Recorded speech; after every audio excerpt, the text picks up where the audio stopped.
Que a través de tu palabra, Señor, adquiramos más y más sabiduría y conocimiento.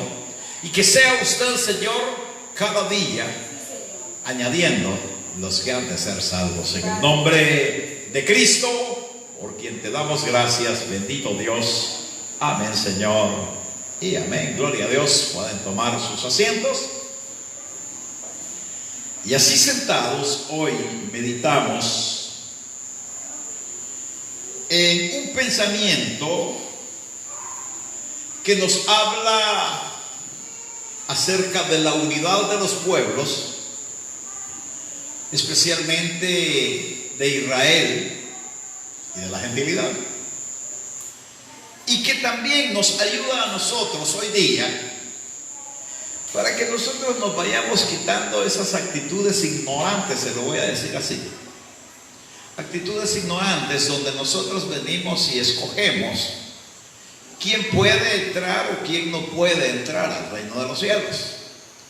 O más aún cuando empezamos a medir nosotros mismos entre los gentiles, quién puede ser salvo y quién no puede ser salvo, como que estuviera a la luz de nosotros mismos y no a la luz de Dios.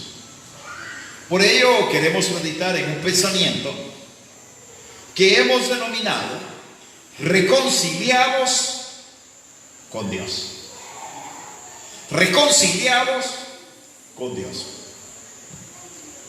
La semana recién pasada, Pablo nos hablaba acerca de esa oración que él hacía a sus lectores con relación a su carta, enfocándose principalmente en términos de separación, de exclusión, de hostilidad, de reconciliación.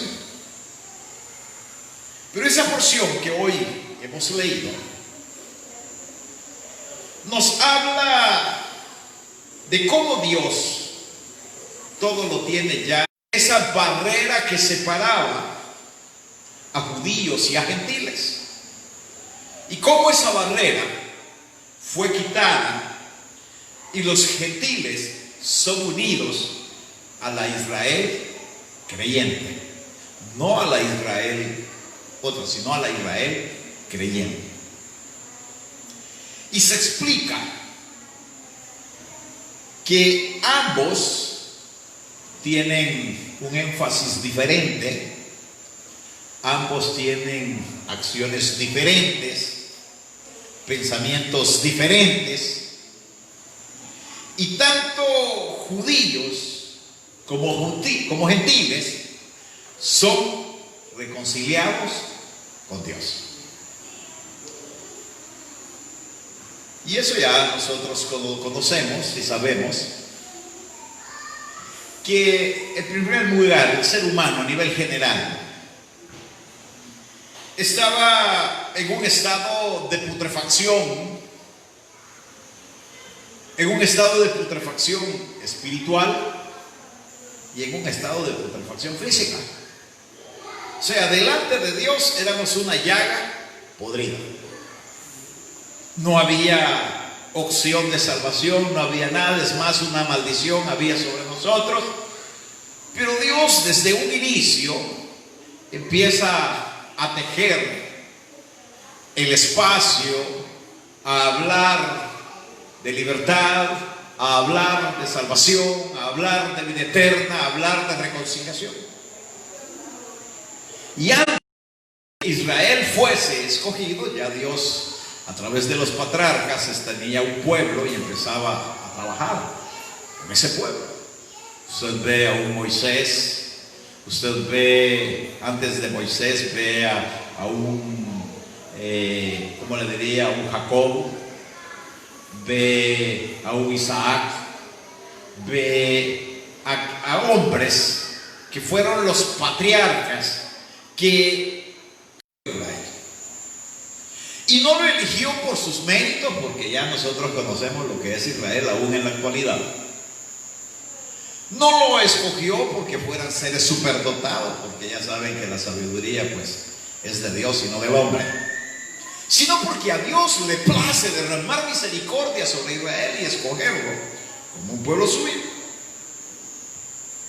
Y también lo escoge porque Él, en su infinito amor, le concede al hombre la oportunidad más maravillosa de su vida, el que pueda reconciliarse con Dios. Entonces Israel nace, ya ustedes conocen la historia, un pueblo pequeño entra a Egipto, allá se multiplica, Dios le da el nombre de Israel, que Israel.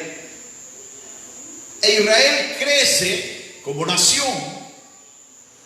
Dios le da promesas, Dios le da leyes, Dios le da preceptos, Dios le da estatutos, y Dios lo tiene también dentro de sus promesas llevarlos a la eternidad. Israel fue sacado de un pueblo de la nada, de un pueblo que no era pueblo de Dios, pero que Dios lo hace su pueblo. O sea, se refiere a usted y a mí, a la gentilidad. Hablamos de la gentilidad convertida que Dios, por medio de nuestro Señor Jesucristo, nos da la libertad de nuestros pecados, la adopción como hijos y el boleto, o sea, la vida eterna. O sea, es Dios glorificándose, es Dios bendiciendo y es Dios dándole la oportunidad a la gentilidad para que la gentilidad sea parte de la bendición de Dios. No sé si eso lo alegra a ustedes, porque les miro la cara muy admirada, pero el hecho de que el Señor haya extendido su brazo de misericordia y siéndonos hasta aquí, nosotros estamos bien y conocemos el accionar de la elección del pueblo de Dios Israel y la elección del pueblo de Dios gentil. Pero en esa oportunidad Pablo habla de reconciliación de los pueblos, que solo es posible por medio de nuestro Señor Jesucristo. ¿Qué quiere decir esto? Vean, los judíos sabios, en su orgullo de ser una nación santa, escogida por Dios dentro de los demás pueblos, de ser una nación que gozaba de tener un Dios que lo cubría, guardaba, que lo bendecía, de ser un pueblo que gozaba de las leyes que Dios mismo había establecido, aunque no las cumplía, de tener el pacto de la circuncisión. Israel menospreciaba y despreciaba a las naciones gentiles, en parte porque las naciones gentiles eran abominación delante de Dios. A ver a la gentilidad de lejos, había como repelente. Para lo único que podían servir los gentiles era para ser esclavos. Era lo único. No se podía sacar nada bueno de ellos. Pero Pablo, refiriéndose a la gentilidad,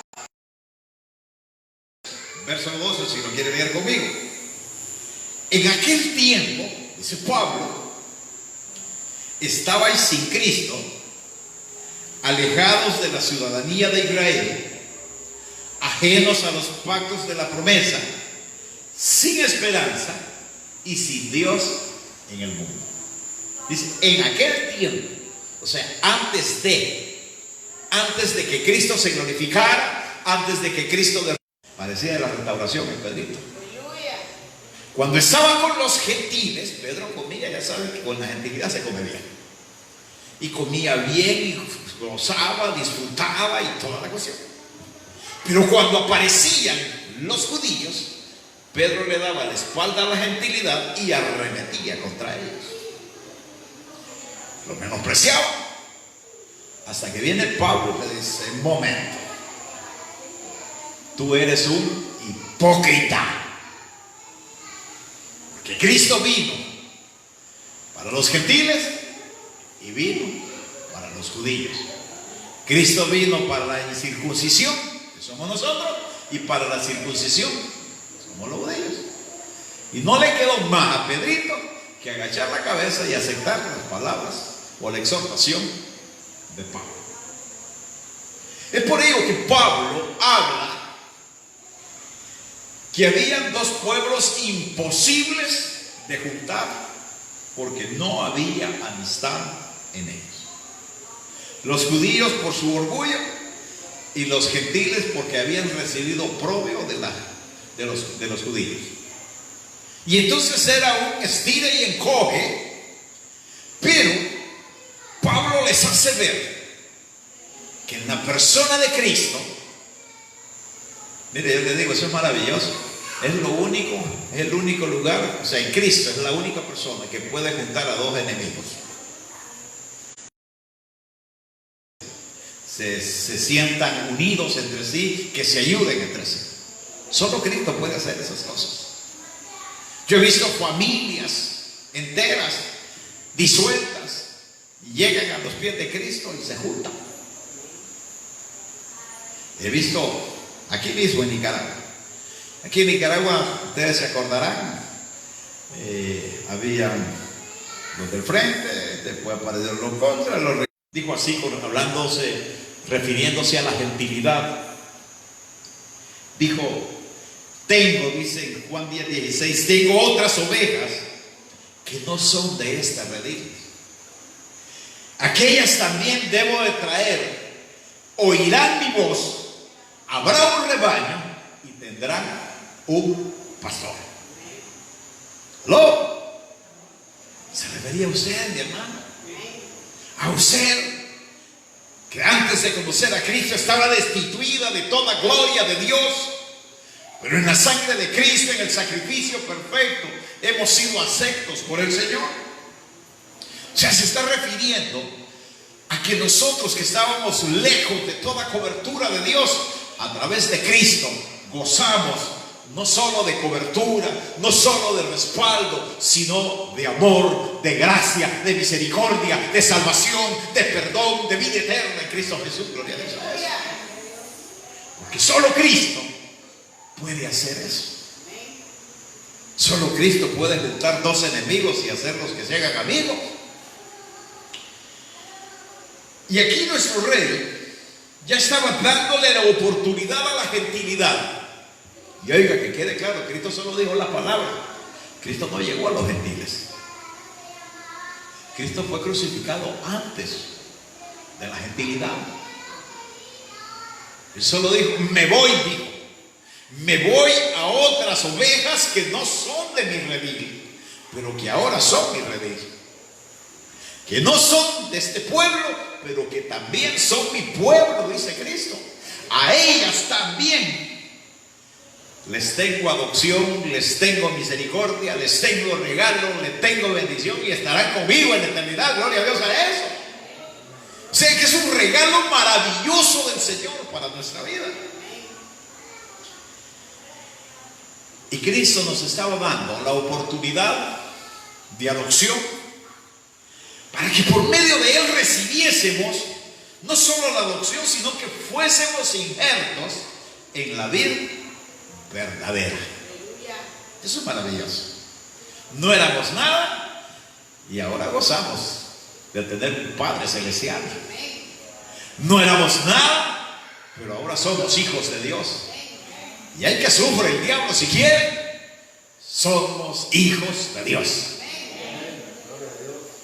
Pablo le dice a los efesios de esta manera, verso 14: porque Él es nuestra paz, que de ambos pueblos hizo uno, derribando la pared intermedia de separación.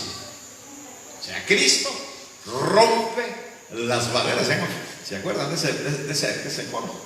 Cristo rompe las barreras, Cristo rompe las barreras, porque es el único que puede romper todo esquema, todo muro, toda barrera en la humanidad y hacer que dos personas se junten. Para que podamos entender esto, lo que es verdaderamente la reconciliación de Dios. Veámoslo a la luz de los detalles, lo que el Señor nos habla en esta oportunidad. Verso 13 al 16. Dice: pero ahora en Cristo Jesús,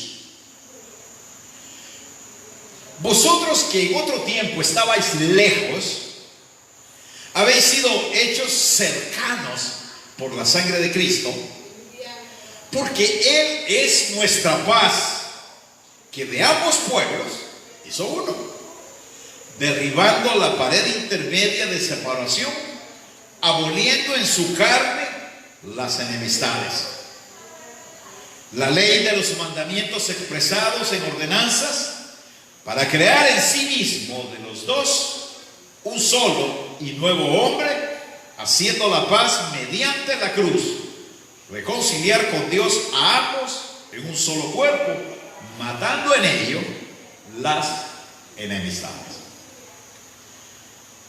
O sea, en Cristo se abolen, quedan abolidas las enemistades.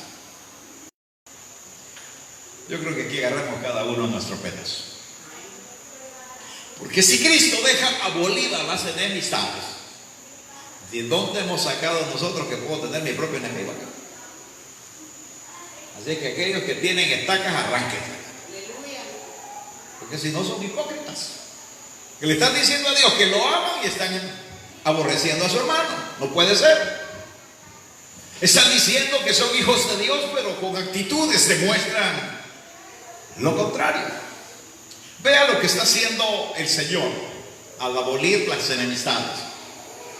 Decíamos que Dios escogió a Israel como su pueblo amado, le dio leyes, promesas, reconocimiento como pueblo de Dios. Y aunque al mundo no le guste, Israel es el pueblo de Dios y goza de promesas, y un día estará en la eternidad. Pero también a la gentilidad de ella elige a un pueblo. Ya lo dijimos, no era su pueblo, pero Él lo hizo su pueblo por medio de su sacrificio. Y el Señor todo lo hace posible mediante ese sacrificio de la cruz. Él entrega su vida por la humanidad, su sangre es derramada y nos reconcilia con Dios en primer lugar. Nos reconcilia con Dios. ¿Por qué nos reconcilia con Dios? Porque por nuestros pecados nosotros éramos abominación con Dios. Por nuestra desobediencia desde la creación, nosotros estábamos destituidos de toda gloria de Dios. Pero, cuando hablamos de los dos pueblos son comprados con la sangre de Cristo. Entre los dos pueblos hay enemistad. Ya cuando lleguemos otra vez a estudiar el libro de los Corintios y volvamos donde le bodí la cinta, que todavía que eran cosas serias. Pues así estaba Israel con los gentiles. Judíos y gentiles enemistados. Y por ende, delante de Dios, éramos enemigos de Dios. Aún ya siendo cristianos, ambos pueblos enemigos de Dios. ¿Por qué? Por sus actitudes. No puedes tú decir que eres cristiano y aborreces a tu hermano. Así es que se me van quitando ya todo ese montón de vendas que se tienen en los ojos y vamos haciendo las cosas correctas delante de Dios. Porque dos mandamientos dejó el Señor: amarás a Dios por sobre todas las cosas y a tu prójimo como a ti mismo. Y cuando habla de amar al prójimo, no dice que vas a escoger a quién vas a amar. No dice, no, es que voy a amar a mi hermano porque como él me va a dar raya en la camioneta y esto ni para irme a justo. No, hermanos. Dice el Señor que si no amas al que te aborrece, tú no estás haciendo nada. Si te piden la capa, dales también la espada. Y si te piden que descargues una milla, tú carga los dos, pero ámalos. Ajá, pero la iglesia de hoy día escoge. Bueno, si es curioso. Dios abolió las enemistades y las denominaciones entre una y otra se avientan macizo y se aborrecen. ¿De dónde? Dios, aquí dice Pablo, quitó la barrera entre judíos y gentiles. Vean los disque judaicos de hoy día, aborreciendo a la gentilidad. Y ellos son gentiles que ¿dónde caben en los judaicos? Pero ellos dicen que no son. Dios ha quitado barreras y nosotros las volvemos a poner. El hecho de que hayan errores doctrinales en una congregación no quiere decir que no sea de Dios. Ahora, sí tenemos cuidado con las sectas que niegan a Cristo y que hacen de Cristo un guiñapo y del Espíritu Santo un guiñapo. Ahí sí, cuidado. Pero nosotros somos llamados a seguir la cobertura que Cristo nos ha dado y a seguir la unidad para vivir en paz con Dios como Dios así lo ha establecido. Dice Romanos 5, dice así: justificados pues por la fe, tenemos paz para con Dios por medio de nuestro Señor Jesucristo. No dice por medio del pastor, no dice por medio de Pablo, no dice por medio de los apóstoles, no, por medio de Jesucristo, porque fue el único que pudo romper las barreras del tiempo, las barreras de enemistades y toda barrera que se interponía entre la gentilidad y los judíos. Y en segundo lugar, vino a reconciliar a los dos pueblos enemistados entre sí a través de su sangre preciosa derramada en la cruz del Calvario, que es pura y poderosa. Vea esto. La iglesia antigua solo había judíos, solo judíos. Los primeros fueron judíos, pero de repente, en el avanzar, en los viajes de Pablo y que se habla en iglesias, usted ya ve judíos y gentiles cantándole alabanzas al Rey de la Gloria, abrazados, comiendo juntos y nadie decía ser suyo nada. Solo en la restauración tenemos problemas. Solo aquí andamos escogiendo quién entra y quién no entra. Cuando Cristo rompió las barreras y reconcilió dos pueblos enemistados. Dice el verso 15: aboliendo en su carne las enemistades, la ley de los mandamientos expresados en ordenanzas, para crear en sí mismo de los dos un solo y nuevo hombre, haciendo la paz. Ya no hay dos pueblos, un pueblo cristiano. La cabeza es Cristo. La iglesia es judía, la iglesia es gentil. Nos guste o no nos guste. Ahora, que hay procederes, sí, ¿verdad? O sea, la iglesia judía tiene un tratamiento contrario, muy contrario al nuestro, porque ellos estaban inmersos en la ley y no les podían quitar la ley. Pero nosotros, ¿qué sabemos de ley? Nada. Usted no sabe nada de ley. Usted lo único que sabe es que si le ponen una iguana se la cruza. Para aquellos es abominación, para nosotros es rico. Eso es lo único que nosotros sabemos. Y por ende, Dios hace de este pueblo que era inmundo un pueblo santo delante del Dios eterno. Gloria a Dios a eso. Él nos santifica, Él hace la unidad y Él hace la paz en medio de las dos naciones. Ahora, la iglesia primitiva, decíamos, empezó a llenarse de miembros judíos. Y usted mira el capítulo 1, 2, 3, 4 del libro de los Hechos. Se mira bonita la iglesia primitiva. Pero también se empieza a ver algo que es maravilloso. Los enemigos terminaban siendo amigos. Familias que estaban en enemistades se reconciliaban delante de Dios, porque había un impacto de Cristo en sus vidas. Os repito, hoy en día es inconcebible de que haya diferencias entre medio de la iglesia del Señor.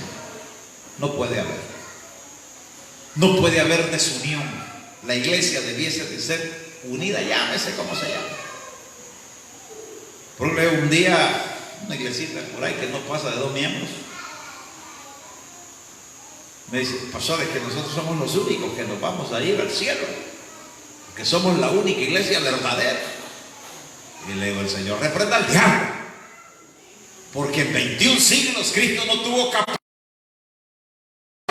Cuando dice que ha venido arrasando con las naciones, y me vienen a decir esto, que en el siglo XX nacieron y en el 21 pues no son nada, y ahora solo ellos le van a ir. Cuando la sangre de Cristo tiene poder. La sangre de Cristo tiene poder. Y la sangre de Cristo tiene poder. Gloria a Dios. Verso 17 al 19.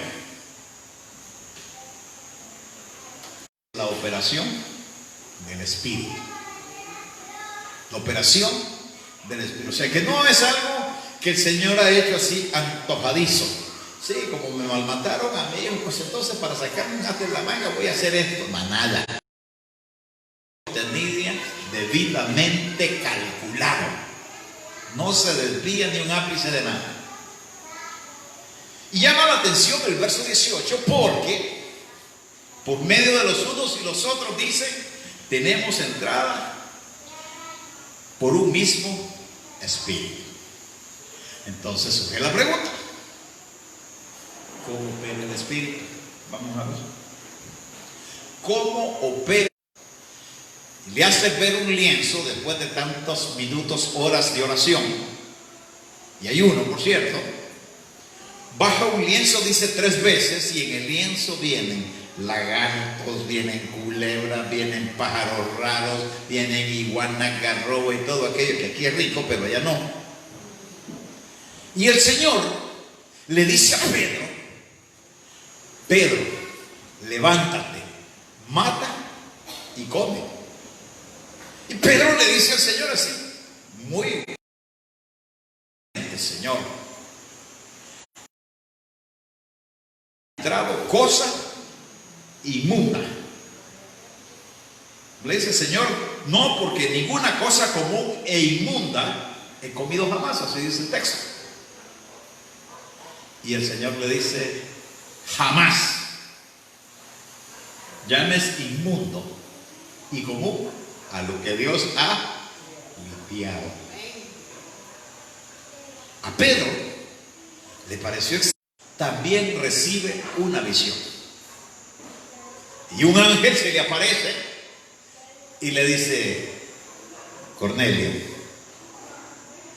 tus limosnas y tus oraciones llegaron hasta el cielo. ¿Le oyeron los tacaños? Tus limosnas y tus oraciones llegaron hasta el cielo. Así es que ve a Job, envía a Job por un hombre llamado Simón Pedro. Él te va a decir lo que tienes que hacer. Y el Cornelio, ni corto ni perezoso, mandó sus enviados. Y cuando Pedro ve allá las personas que llegan, el Señor le dice: ve con ellos y háblales, porque ellos también van a ser mi pueblo. Y se lo parafraseo de esa manera para que me lo entiendan mejor. Quien lo eligió a usted no fui yo. Si a mí me hubiera sido la elección a todos, lo manda chicharrero. Quien lo eligió a usted fue el Señor. Y es Él el que derramó misericordia sobre su vida, y el que les dio la victoria, y que ha perdonado sus vidas y les ha dado el boleto hacia la vida eterna.